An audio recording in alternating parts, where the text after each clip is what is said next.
పెద్దమని చెప్పిండు.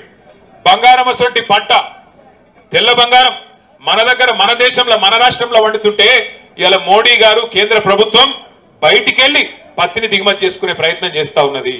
ఎందుకు మనకి ఇవన్నీ పెట్టిర్రు? మాయిశ్చరు అని కట్టింగ్లు ఎందుకు పెడుతుర్రు అంటే బయట ఒప్పందం చేసుకొని వచ్చిండ్రు. బయటికెళ్లి పత్తిని ఇక్కడ దించే ప్రయత్నం చేస్తున్నారు. మన మీద ప్రేమ ఉంటే కేంద్ర ప్రభుత్వానికి ఇక్కడున్న బీజేపీ ఎమ్మెల్యేకు బీజేపీ ఎంపీకి పోవాలి, పోయి మోడీతో కొట్లాడాలి. ఎందుకు చేస్తున్నావు? మా రైతులకి ఇంత ఆపద ఎందుకు తెస్తున్నావు? మా వాళ్ళు ఇలా సోయా వండిస్తారు, ఇక్కడ బ్రహ్మాండంగా ఆదిలాబాద్ లో పత్తి వండిస్తారు, వాళ్ళకు అండగా నిలబడు, వాళ్ళకు అవసరమైతే వేరే దేశాలకు మన పత్తి పంపాలి, కానీ ఎందుకు ఇట్లా చేస్తున్నావు అని కొట్లాడాలి. కొట్లాడకపోగా మీదికెళ్ళి వాళ్ళు ఇక్కడికి వచ్చి మన మీద మాట్లాడుతూ ఉన్నారు. నేను మీ అందరినీ కోరేది 21 తారీఖు నాడు పెద్ద ఎత్తున బోరస్ దగ్గర అఖిలపక్షం ఆధ్వర్యంలో బీఆర్ఎస్ వాళ్ళు, CPM, CPI MLA, new democracy అందరు, బీఎస్పీ అందరు కలిసి, రైతు స్వరాజ్య వేదిక అన్ని రైతు సంఘాలు కలిసి బ్రహ్మాండంగా పెద్ద ఎత్తున ధర్నా కార్యక్రమం కూడా పెట్టిర్రు. దానికి బీఆర్ఎస్ మద్దతు కూడా ఉంటది. మన వాళ్ళందరూ కూడా పెద్ద ఎత్తున బోరాజులో మన అనిల్ యాదవ్ గారు, మన లక్ష్మక్క, మన రామన్న సాబు, ఇంకా మిగతా వాళ్ళందరూ కూడా వస్తారు. మీరు కూడా వేలాదిగా తరలి రావాలి. ప్రజా సమస్యల పరిష్కారానికి, రైతుల సమస్యల పరిష్కారానికి పోరాటం తప్ప వేరే మార్గం లేదు. ఈ ప్రభుత్వాలు మరి ఎట్లున్నాయంటే దున్నపోతు మీద వాన పడితే కూడా ఎట్లయితే దున్నపోతు కదలదో అట్లనే కేంద్ర రాష్ట్ర ప్రభుత్వాలు ఉన్నాయి. ఇద్దరి వల్ల, ఒకళ్ళ వల్ల కాదు, ఇద్దరి వల్ల ఈ సమస్య వచ్చింది మనకు.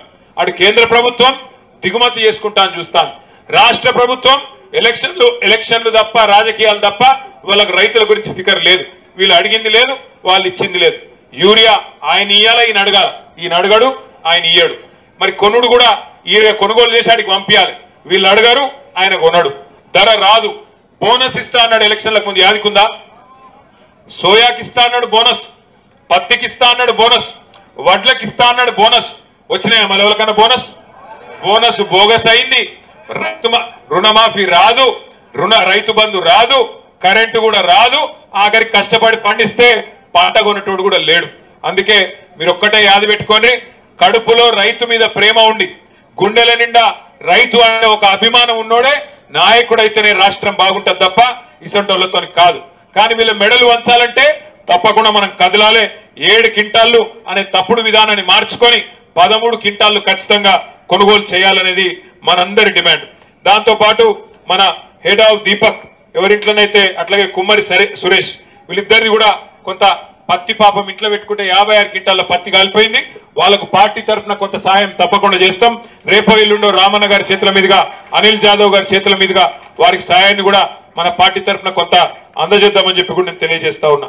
దాంతో పాటు ఇంకొక మాట కూడా, ఈ మాయిశ్చర్ విషయంలో కూడా వెంటనే ప్రభుత్వం, సిసిఐ ముఖ్యంగా స్పందించాలి.